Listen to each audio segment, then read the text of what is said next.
These are the 7 levels of zombie movies. Level 1, brain dead films.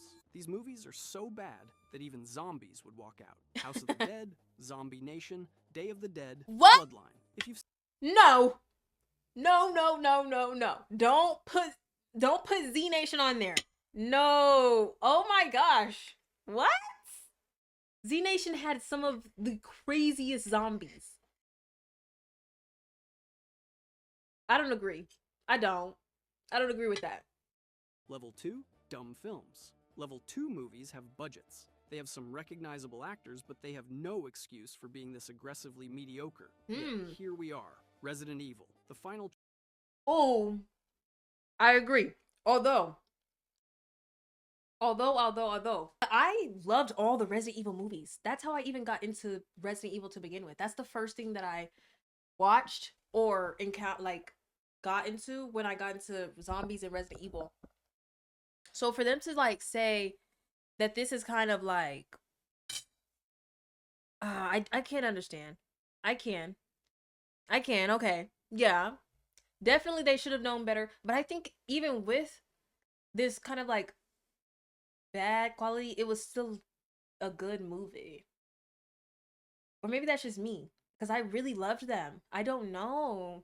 Maybe it's because I watched them when I was like way younger, a teenager. Yeah, way younger than that actually. Middle school. So preteen, early teens. But I loved them. Maybe we could rewatch them together because I definitely do want to rewatch them. But I can see where they're coming from for this. But this isn't the only level 2 film. The Dead Don't Die wants so badly to be clever. Bill Murray and Adam Driver fight zombies in small-town America while making meta-commentary about zombie movies and consumer. I watched this movie for the first time, summer of 2025. I was severely confused. I was like, oh, okay. So this isn't like a zombie movie that I would watch. This is a zombie movie that you put on because you want a cute little laugh. And even still, I was barely laughing at these jokes. It feels like this movie, that The Dead Don't Die, was just like, let's just put a bunch of jokes into our movie and make it also have zombies. Zombies moan Wi-Fi and Chardonnay because they want what they loved in life. Get it? It's so funny. Except it's... Oh, that's like Resident Evil 9 right now. They're zombies. That's why they're so scary to me. The next film is amazing. Army of the Dead has a zombie tiger. A literal zombie tiger. How amazing. Oh! Oh, I can talk about this movie for days at a time. Zombie of the Dead, top tier. I watched this as well last summer. Phenomenal.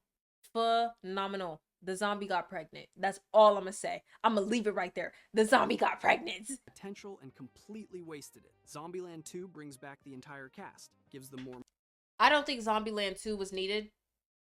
But, you know, I'm not the type of person to automatically request a sequel. Only unless that movie 1 was left on a cliffhanger. Other than that, we're cool. We don't need a season, or not a season, a sequel, a movie 2. We don't. As for Zombieland, we did not. What was the point? They secured their mission, they got closer, they become a family. Why do we need number 2? I watched it. I liked it. Because I like Zombieland, the franchise in general. But still, I don't think that we needed it. I'm gonna rewatch that too. Now I gotta really see. Don't hate me. I think the film is fine overall, but forgettable. It's the definition of, well, that existed. Unlike Forgettable is a very good word because I definitely don't remember anything about that movie, and I know I've watched it multiple times. 28 Weeks Later opens with one of the most intense sequences in zombie... Now, he's not about to talk about 28 Weeks Later. This, I don't know. This is my opinion. This was peak. This was peak, y'all. This was peak. Because, think about it this way. Those zombies, it's filled off of rage. And isn't this the one with the daddy? Yep, this is the one with the daddy. He turned into a zombie because Listen, I'm not gonna spoil it. I'm not gonna spoil it. Movie history. Robert Carlyle abandoning his wife while she screams for help is devastating. Yes. Then, the movie becomes a series of people making catastrophically stupid decisions because the plot needs them to. An infected man gets access to his children in a secure quarantine zone. Nobody locks the door properly. The US military's brilliant plan is to firebomb all of London. It's competent and... Is that Idris? If you don't know Horde, I love me some Idris Elba. I really do. I really do, y'all. Sorry, y'all, I'm cutting up this steak. I gotta eat. Level 4. Good films. Level 4 movies finally figured out the secret. Have an actual point of view. These films have style. I haven't watched 2 of those. But where was he? Personality and ideas, even if they don't always stick the landing. Firstly, World War Z should have been a disaster. It had massive reshoots, budget overruns, and a completely replaced third act, but somehow it works anyway. The Israel wall scene where zombies build a pyramid of bodies to climb over is genuinely spectacular. Brad Pitt is doing his best, concerned dad saves the world performance. The problem is the book is this brilliant anthology of different perspectives on a zombie war, and the movie is just Brad Pitt running around and being Brad Pitt. Yeah. Yes, it's good. It's just a shame since I believe it could have easily been legendary. Unlike Planet Terror, which is Robert Rodriguez making exactly the grindhouse zombie movie he wants to make. Rose McGowan gets a machine gun leg, and there's a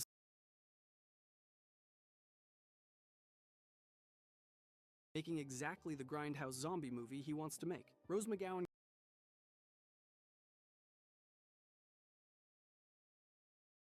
What? Level 5. Great films. Level 5 is where zombie movies remember they can make you feel things besides, haha, cool gore. These films have emotional weight, characters matter, and you might actually get upset when someone dies, which is weird during... But that's me at every movie. Am I the problem? Am I the drama? during a zombie movie. The girl with all the gifts... Top tier. Top tier. Top tier. When I watched this, or when I seen this, it was on Tubi. And you know how Tubi movies are. I'm like, this on Tubi. This ain't about to be good. And then you see this, like, poster. And you're like, what is this about? Like, genuinely, how is this considered a zombie movie? And then you watch it. And then you watch it. And you're like, wow. Now I gotta get the DVD. And that's one of my goals. You know? So I can have, I'm gonna have so many different types of movies, but specifically zombie and horror movies in my Horde bunker for when the world goes to shit. Level 6. Masterpiece films. Level 6 is where the training wheels come off and directors start using zombies to make actual statements about society, humanity, and what do you consider these then? Rotting flesh. Dawn of the Dead, Yeah! Zack Snyder's remake, not the original, opens with one of the most effective... Beautiful. I rewatch this movie once a year. Truly, once a year. Probably even more times. This was so good. This was so good. Apocalypse sequences ever filmed. Sarah Polley goes to sleep in suburban normalcy and wakes up to her neighbor's zombie child eating her husband. How did the zombie child get in the house? How did the zombie child get in the house? Why wasn't the door locked? It's bleak perfection. 28 days later did something revolutionary. Top tier. I'm really kind of disappointed in the latest movie, but maybe I just don't understand it. That was also a movie that I played in the background. But honestly, it's because once we got to the part where where the guy was doing substances with the zombie, I said, oh, this is so unserious. And people were saying that when it first came out, I was so excited. But then people I heard things like, oh, it's not good. Boring, just not good, basically. And I was just like, dang, I'll wait till it comes out on digital. Let me know if I should give it another try. And tell me your reasoning. I'm not just about to give it another try just because you said so. The core four form this dysfunctional family that's funnier and more genuine than most dramas. Tallahassee's Twinkie obsession is revealed as displaced grief over his dead son. The Bill Murray cameo is perfect because it's completely unnecessary but thematically essential. It was completely unnecessary. Completely. But I loved it. These are one of my favorite scenes when he's in it, especially when they accidentally kill him. Level 7, Magnum Opus Films. Level 7 is where we stop talking about good movies and start talking about cultural milestones. These aren't films you watch. They're films you experience, study, and measure every other zombie movie against. Night of the Living Dead, yes! is patient zero for the entire genre. Before this movie, zombies were voodoo slaves in White Guy Goes to Haiti movies. After this movie, zombies were us. Dead humans coming back to eat the living. George Romero shot it in Pittsburgh on a budget that couldn't afford color film with a cast of local theater actors, and it looks like a documentary from hell. The Farmhouse Siege is... I do want to say, when I first watched this movie last summer, I was on a zombie movie spree last summer, as you can see. But it was very hard to watch because it was in black and white. But I forced myself to really watch it.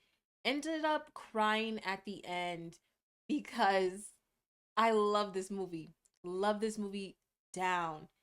And the zombies were so funny to me because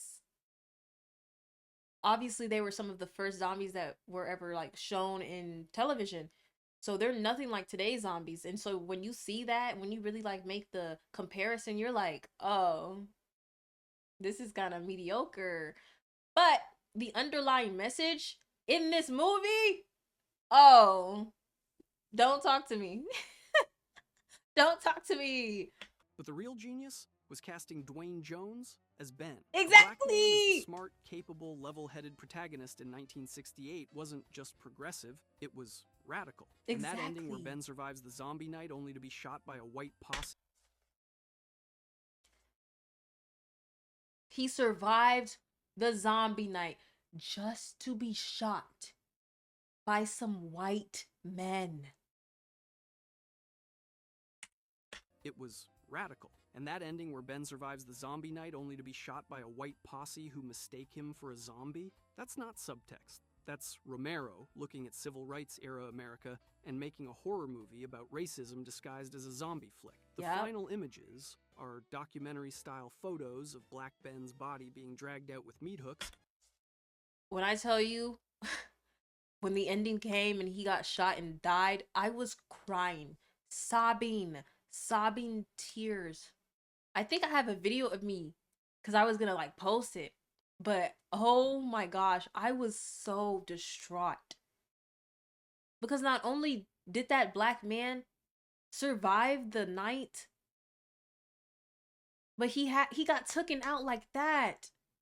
He got taken out like that, and there's no way that they thought he was a zombie. There's just no way. There's no way. Oh my gosh, because he didn't even look like a zombie. Oh my gosh. Oh, I'm like getting mad all over again. Phenomenal movie though. Train to Busan 2000. Busan, but okay. I'm actually gonna have to give Shaun of the Dead a rewatch and give it a chance this time because I really liked how he explained that. Because the way he explained it, that's the perfect movie for me. I love those kinds of movies that really show how, like he said, that our daily lives are already turning us into zombies. I feel like a zombie when I go to my 9 to 5. Not 9 to 5, but my 7 to 3.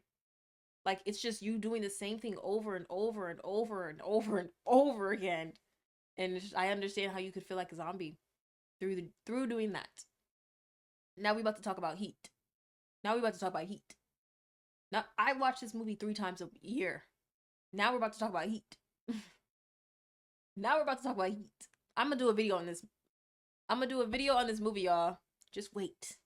Before we go on. Korean or just Asian zombies are so fucking scary. Like Kingdom. You guys, if you don't know, Kingdom is like it's a zombie, it's a historical zombie TV show on like Netflix, I believe. So scary. I tried to watch it. I couldn't. I was so scared. I was so scared. And I'm desensitized. I can watch almost any type of scary shit, but that had me shaking. I had to turn on the lights. I had to watch Phineas and Ferb after I turned that on. Oh no, baby. Can we talk about how the freaking businessman, her baby daddy died too? That was my man. Oh my god. Song the daughter sang earlier. Soldiers ready to shoot them until they hear her voice and realize they're human. It's devastating. Yes. You earn every tear because the film spent 2 hours building these characters and making you care whether they survive. The zombies are fast and terrifying, but the real story is about a father learning to be a father right before he loses the chance to be one. That's not just a good zombie movie. Both of them. Both of them though. Both of them. Old boy in the blue suit. He didn't even get to, he had to, bro, he got bit, and as he was turning, he screamed to his he screamed to his wife the name of their daughter. He said, call her this. Call her this.